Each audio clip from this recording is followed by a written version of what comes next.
Battenet monte un petit peu plus souvent maintenant. Zaramba, Ardiles pour Battenet dont je vous parlais à l'instant. Battenet, oui, très bien, attention, il va falloir sortir en retrait. Oui, Toko et but de la bataille de Toko. Ah, Battenet qui était sur le côté droit, sur son mauvais pied, mais qui a réussi à centrer de l'extérieur du pied gauche, c'est superbe. Et Toko, tranquillement, du plat du pied, a pu ouvrir la marque, je vous le disais. Et on le revoit au ralenti, Michel. Oui, cette infiltration de Dominique Battenet dans la défense bulgare. Et de l'extérieur du pied gauche, tout de même, Dominique Battenet a centré pour Toko qui n'a pas raté cette occasion. Nous revoyons pour la troisième fois maintenant, la deuxième fois au ralenti, ce débordement de Battenet qui n'était pas sur son bon pied comme vous l'avez souligné Didier, mais qui l'a trouvé quand même pour trouver ensuite Toko. Velichkov, Arzov. Arzov, intervention efficace de Osvaldo Ardiles, mauvaise passe de Zaramba. À nouveau Ardiles dans les pieds de Bogdanov qui s'infile dans les 16 mètres. Attention à ce tir de Bogdanov. Oui, but! But de Bogdanov alors que la défense parisienne est restée figée, que là Dominique Baratelli n'a pas bougé. C'est vraiment très très étonnant. Égalisation du Lokomotiv de Sofia. Ça va être maintenant extrêmement difficile pour le PSG. Nous revoyons le but. Oui, un tir vraiment superbe de Bogdanov malgré le dernier tacle de Fernandez. Il faut souligner que les joueurs bulgares se montraient déjà beaucoup plus entreprenants en attaque. Ils ont pu aller au bout de leurs actions, gêner les défenseurs parisiens. C'est un signe et sans doute des nouvelles consignes de leur entraîneur. Et cela porte ses fruits. Et maintenant, il va falloir marquer 2 buts. Ricochet sur le poteau, sur ce tir de Bogdanov. Et les Parisiens repartent à toute vapeur à la... qui goûte pour la première fois à la Coupe d'Europe. Le Mou. Guillochon. Kist. Kist pour Guillochon. Mauvaise passe. Ballon récupéré par Battenet. Tir de Battenet du pied gauche. Superbe tir dans la lucarne de Battenet. 2 buts à 1. 21e minute en deuxième mi-temps.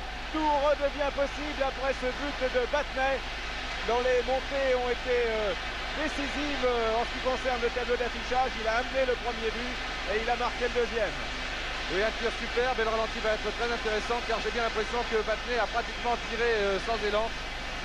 On s'attendait sans doute qu'il combine sur cette action. Regardez-le Battenet. Bon, tout d'abord une bonne interception. Et là on pense à une pichenette et il n'a pas beaucoup d'élan et en pleine lucarne. Les gardiens de but d'Honnête ne pouvaient absolument rien. Donc le match est relancé, 2 buts à 1. Il reste 23 minutes aux Parisiens pour marquer le but de la qualification. Et ce qui nous promet une fin de partie assez sensationnelle avec Michel Ngom qui continue là-bas. Il est passé, non. Lalov est un remarquable tacleur. Je ne pensais pas que c'était à lui. Il allait tirer ce corner.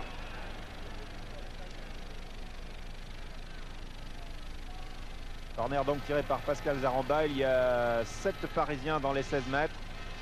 Long corner pour la tête de Luis Fernandez. Le Mou, à nouveau Zaramba qui n'est pas hors jeu. C'est bien joué, il peut centrer instantanément. Voilà qui est fait pour Toko. Reprise acrobatique de Toko et but. Superbe but de Toko. Il marque son deuxième but dans ce match et qui à l'instant même vient de qualifier provisoirement car il reste encore 9 minutes. L'équipe de PSG, c'est fabuleux. Georges, vous êtes en bas. Oui, je suis en bas, on ne parle pas beaucoup et le pauvre Toko peut même pas articuler ses mâchoires, vous le devinez. Hein. Voilà, il y a même Kist qui converse avec monsieur l'arbitre. Georges Perroche, un grand moment. Hein. Oui, Georges Perroche ne pense plus qu'à son match, je le comprends. Et nous revoyons ce but de Toko, un but à la brésilienne. Ah oui, une action technique superbe, un petit chef-d'œuvre de technique signé Toko, qui est parfois maladroit et qui est parfois véritablement brésilien. C'est tout ou rien, ce soir c'est tout pour ce joueur, c'est vraiment une très très belle image. Ah là je crois que quel que soit le résultat, et souhaitons, il faut être un petit peu chauvin quand ça ne concerne qu'une équipe, rendez-vous à suspense, tant mieux, c'est toujours un super spectacle. Et il reste 6 minutes maintenant, 6 minutes 15, Toko. Pour Ngom qui est bien parti sur la droite, qui va prendre de vitesse son défenseur. Oui, il y parvient. Ngom entre les 16 mètres, il efface le gardien. Et quatrième but de Parisien, signé Toko, c'est formidable.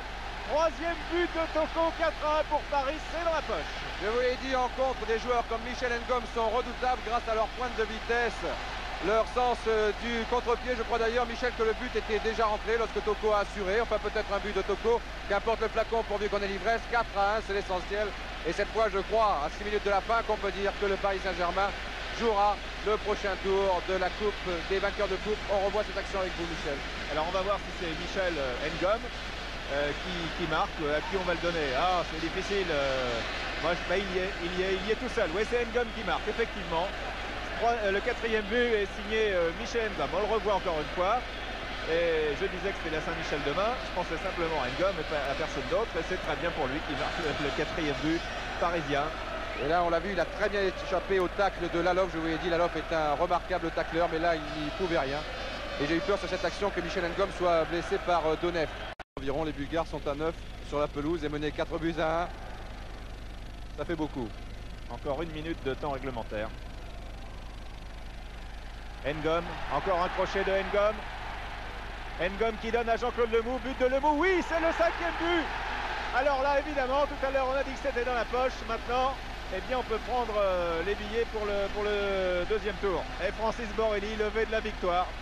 C'est une très belle histoire à laquelle il faut associer tous ceux qui ont créé ce club de Paris Saint-Germain.